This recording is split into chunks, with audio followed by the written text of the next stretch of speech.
Hey guys, MuJK here to talk about the new banner that's here. The details weren't released before, so I didn't really get to do it, but now it's up on the wiki, so we can go detail by detail. The first unit is Aiden, and he's basically a healer, but he's definitely different from healers that we've had in the past. And also, please let me know if this resolution works for you. I know that some people wanted me to zoom in a little bit, so hopefully this is big enough. He can use daggers, stabs, and raws. Nothing surprising there. His stats are okay, but keep in mind he is a max 5-star character, so he has that big limitation. Furious Raise is definitely a lot different than what I thought it was. It sounded like it was almost just like a regular raise, but what it is it actually has a 60% chance to do a regular raise. Actually, this is actually weaker than a regular raise because I believe that the regular raise brings them back with 30% HP. This one does 10%. And then it has a 40% chance to do full raise. So pretty cool, actually. I'd rather have this than a regular raise because even though you do have this chance of having a weaker raise, you also have that chance of getting a full raise, and you can always, try to heal up from here with like a Cecil, backup healers and things like that. So this is a really cool ability, not as good as full raise, of course, full life, but the next best thing. Burst heal is also pretty cool. You have a 50% chance of doing this kind of heal, which is a little weaker than Kiraja, but definitely twice as strong as Kira, I would say. And it has a cheer effect attached to it as well, so you can get an attack defense buff, exactly like cheer. With the heal attached to it, so that's really cool. But then you also have a 50% chance of doing a focus version of that, and that's actually a way stronger heal. This is stronger than Kiraja, which is 1000 HP, 3.4x. So this is better than Kiraja, and it has the focus effect, which is magic and spirit, 40%. So this is really cool. When I first looked at his abilities and traits, I actually considered, do I want to bring, if I were to get him, if I were to use him, would I want to do dual cast? Because he does have some magic down here, Asuna, Cura, Cure. But even with a double Cura, you're not really doing as much as Burst Heal. So yeah, you want to pretty much keep Burst Heal anyway. And you can't even dual cast Furious Raise anyway because it's an active, it's a special ability. So I would not bring dual cast on this character if you were to use him, but he is a max 5-star. I'm not going to use him anyway. He also has a couple of nice passives, 20% HP, defense and spirit, a little bit of buff there.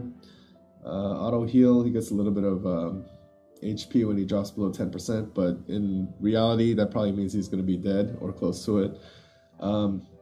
He can counter with healing MP, which is kind of cool, but again, I mean, he's not really going to be used very often. If you are stuck at the 5-star meta level, then, Furious Raise and Burst Heal is pretty cool. And you have Asuna if you need it in a pinch, but overall, he is, of course, limited by the 5 stars, which I cannot recommend using for most people. Zon is the character that I realistically am hoping to get. Base 4-star unit goes to 6 stars. This is a thief. Stats are pretty okay all around, 140 attack, which is pretty good. Weapon selection is a little bit limited. He can use daggers, regular swords, which we're getting more of these days, but for the most part, I think a lot of people are just going to be using enhancers here. Also, there's a thrown weapon. You can maybe use Soleil's Hoop, but yeah, not ideal. And then there's a fist weapon, which is pretty much TM level or it's crap. So Waylay is the ability that I was really interested in. It actually is an AoE steal. Turns out to be 50%, which is actually pretty decent. And it does physical damage. I actually would prefer it if it was no damage at all because, if you're trying to steal items that badly, you probably just want to steal, and if you fail, steal again, rather than killing them off. But I mean, it's up to you. It's kind of a cool ability anyway. Escape is nice to have. You don't need to have smoke bombs stashed all the time. Now, he has a lot of cool attacks, but he's unique in that he kind of hurts himself or debuffs himself in the process. So he has this nice 2.5 with 35% defense ignore, which is 3.85 in effect, which is a really good ability, especially for 20 MP. but he decreases his own defensive stats for 2 turns, so that's kind of the downside, obviously. I actually like this ability here, Toxic Dagger. Fixed damage to one enemy and 100% poison, so if they're weak to poison, that could be good. This is also good for those bosses that have really high defense, and you basically need fixed damage to kill them quickly. Like there was one Metal Gigantor boss in one of the trials that you attack with regular attacks, you're gonna pretty much do 1 damage. So you have to throw void vessels or items at them. But if you have this character, you can just do this Toxic Dagger and you're pretty much set. Lilo is interesting also. It removes all status effects from Zidane himself, but also removes him from the battle for 1 turn, and this kind of plays into some of the strategy with him. Rash Impulse is a really nice multiplier, 4.8, and a 100% paralyzed to the enemy, but it also increases the chance of being targeted for 2 turns, so if you're fighting a tough boss, this boss is going to be hitting nothing but Zidane, so this is a really big downside to him. Situational use, in the previous trial, or the raid boss, Ifrit Pro level actually was susceptible to paralyze, so if you paralyze him and you're doing this nice multiplier, you don't even need to worry about being targeted because the boss can't move. So situationally this could be useful, or if you're kind of like going in for a finishing blow or something like that, you just need a really good attack. But for the most part, he's not tanky enough that you want him to be targeted this often. Maybe if you get like, nice evasion on him, that could be some kind of meta there, but for the most part, this is a really big downside. Also, he has this 5x physical attack with critical hit. Now the downsides to this are that he has a chance to fail, so I guess that would just miss completely, 25%, and it decreases his attack and defense by 50%. So after you do this attack, he's gonna have weaker attacks for the next 2 turns. So again, I think this is like a finishing blow at best. You don't want to be doing it in the middle of a fight because you're gonna really suffer for that. But now let's talk about some possible uses of some of these things. What you could possibly do is, if you want to get some attack out of him, and he's not a great attacker, by the way. I mean, he has 140 attack, which is decent, but he doesn't have a lot of passives here that are going to make him really strong. He has a 10% attack buff right here, and that's about it. So he's not going to be a primary attacker, but if you do want to use his attacks, then you could do his attack, try to maybe suffer for 1 turn or whatever until the next turn, and then you could do lie low and get him out of the battle completely to keep him safe. That's one option, but obviously not the ideal situation. His DPS or whatever damage per turn is not going to be as good as a true damage dealer anyway, so that's just kind of like a situational use for him. So without using these abilities and things like that, he's actually going to be targeted very little.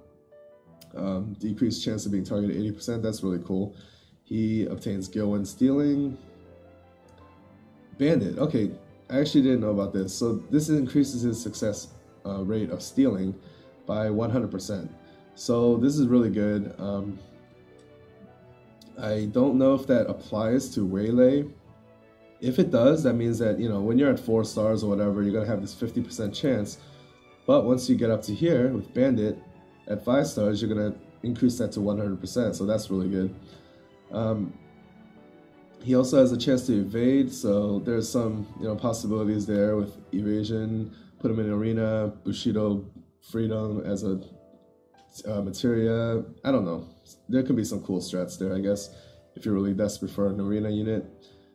And then he has these kinds of things where he increases his defense and critical chance when he drops below 30%, but I hate these kinds of passives. I mean, I'm not really banking on when my characters are beat up, so I don't really like these too much, but it's better than nothing. And then Master Thief increases drop rate of treasures, which I think is very similar to Locke. So all in all, it's a very unique character. I'm going to be using him for this event where stealing is going to really help you with the currency. But for the most part, very situational character. You're not going to be using him for damage.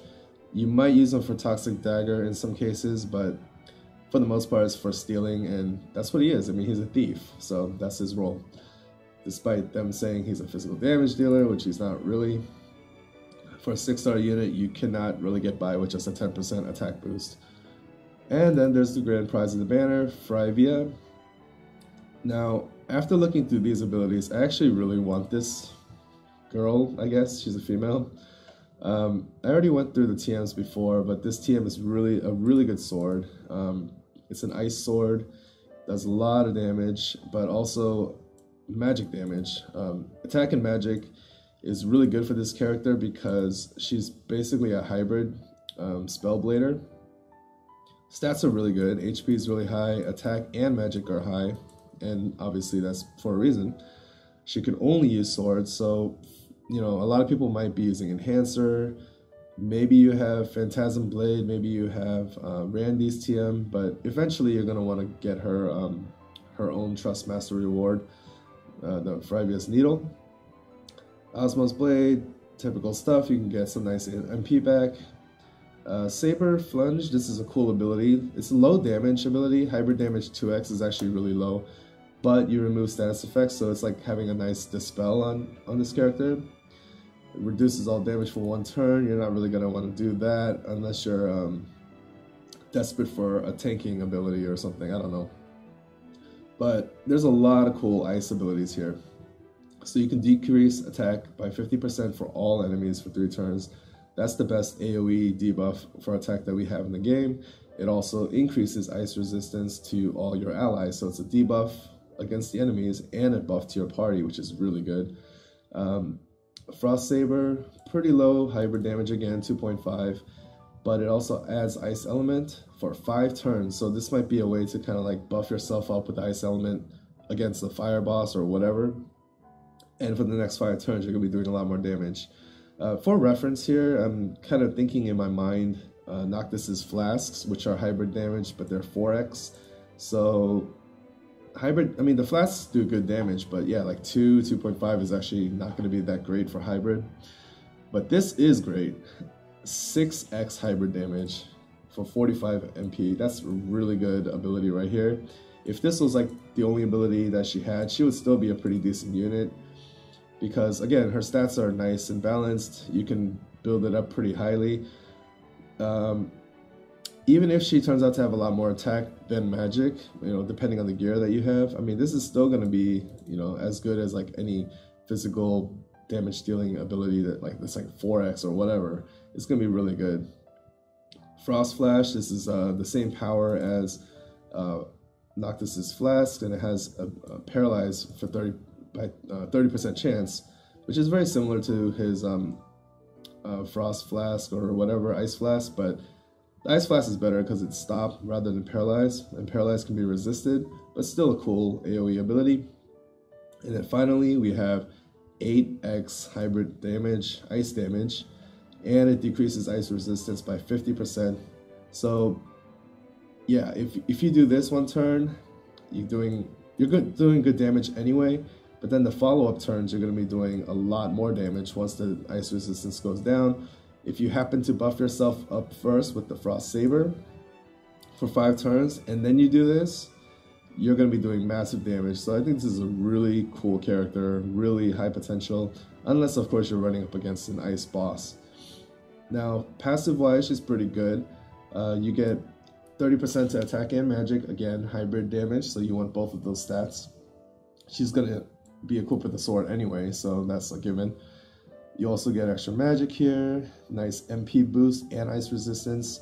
You also can evade physical and magic damage. So, I mean, this is going to be a crazy... This is probably going to be one of the best arena units in the game once she comes out. And then she also boosts equipment attack 100% and magic 50% when single wielding. So this is another one of those Olive type of characters where you would probably want to do like double hand.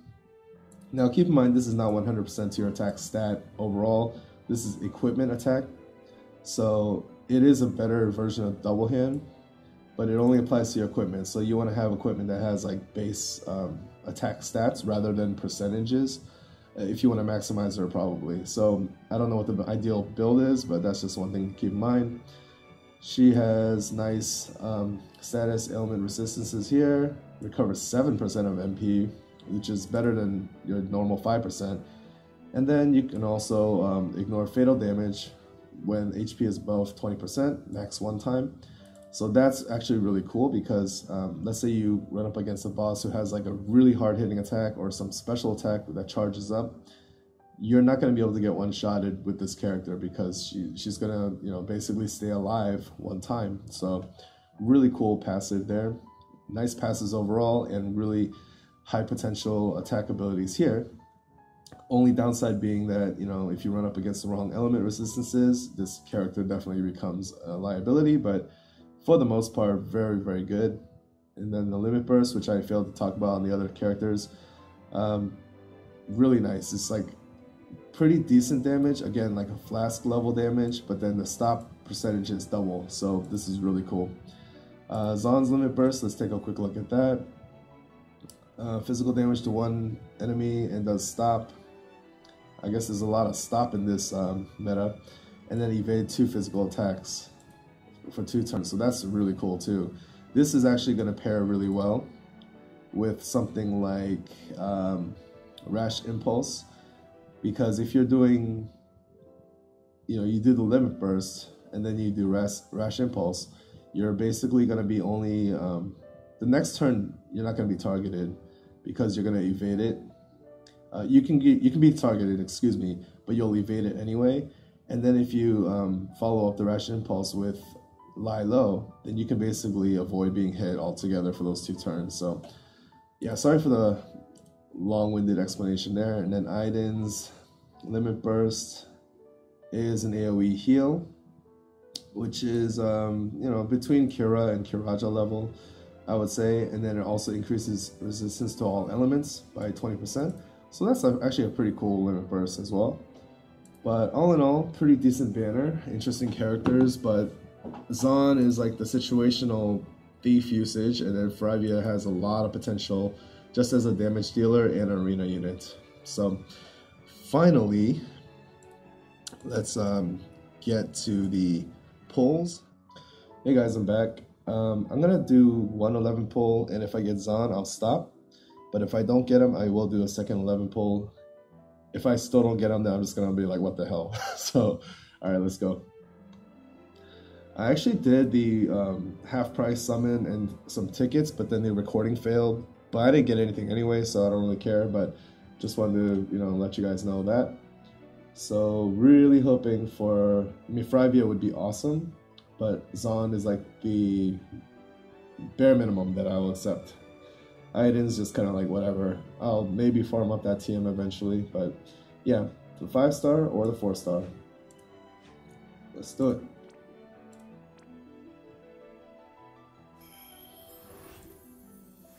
Okay, pretty much expected.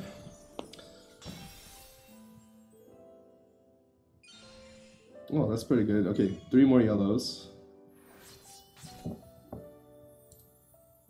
Oh, why is it slowing down?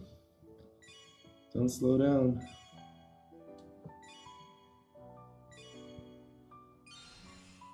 Yes, got him. Alright, I'm gonna stop here after this pull. Got 2 of them, okay. That's what I wanted, so I'm satisfied with that. Unfortunately, no Fryevia, but I haven't had much 5-star luck lately, but that's okay. Alright, hope you guys enjoyed, and good luck on your pulls.